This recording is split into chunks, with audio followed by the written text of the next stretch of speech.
Dinala si Elias papuntang langit. Ikalawang kabanata.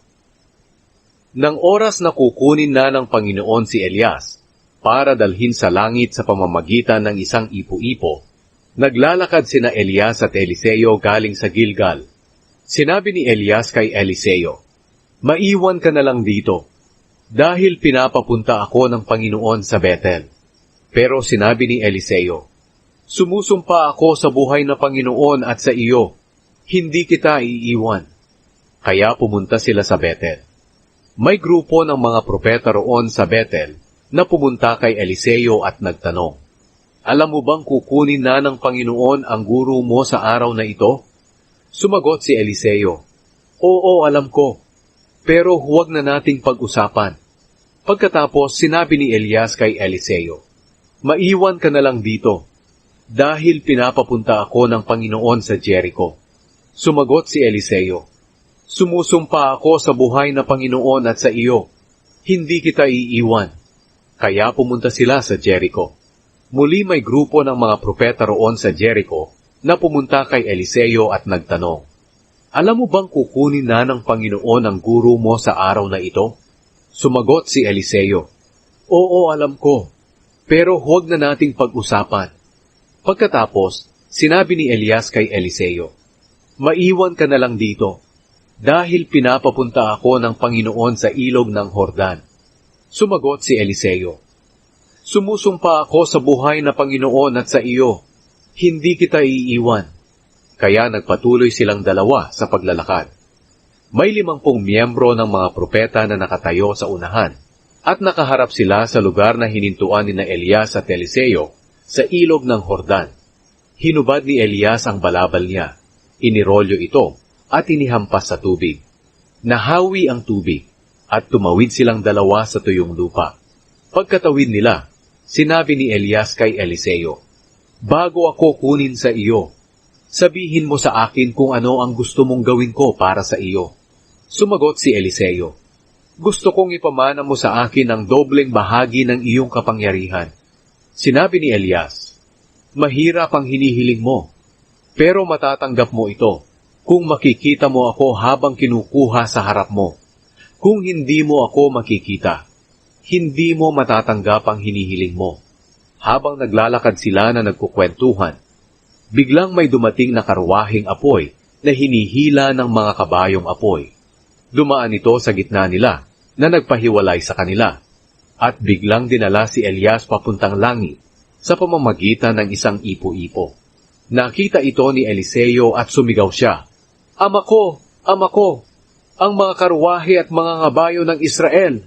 At hindi na niya nakita si Elias.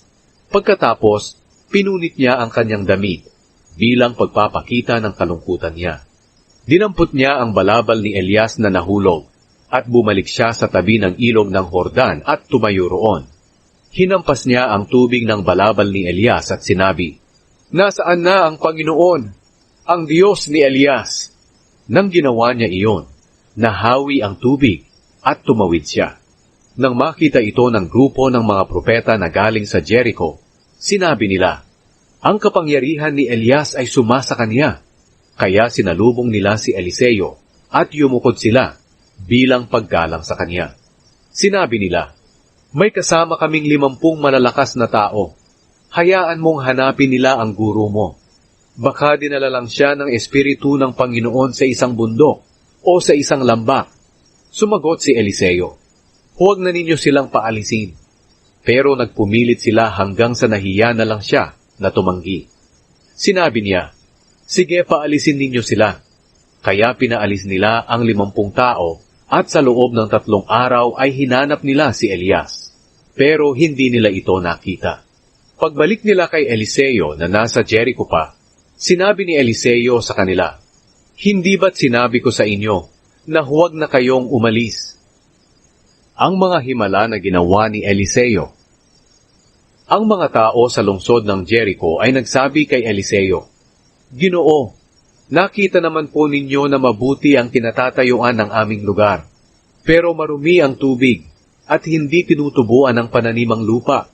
Sinabi ni Eliseo, "Dalhan ninyo ako ng bagong mangkok at lagyan ito ng asin. Kaya siya'y dinalhan nila nito. Pumunta siya sa bukal at inihagis doon ang asin at sinabi, "Ito ang sinasabi ng Panginoon, lilinis ang tubig na ito, at mula ngayon, hindi na ito magiging sanhi ng kamatayan o hindi pagtubo ng mga pananim." Mula noon, naging malinis na ang tubig, ayon sa sinabi ni Eliseo na mangyayari. Umalis si Eliseo sa Jericho at pumunta sa Bethel.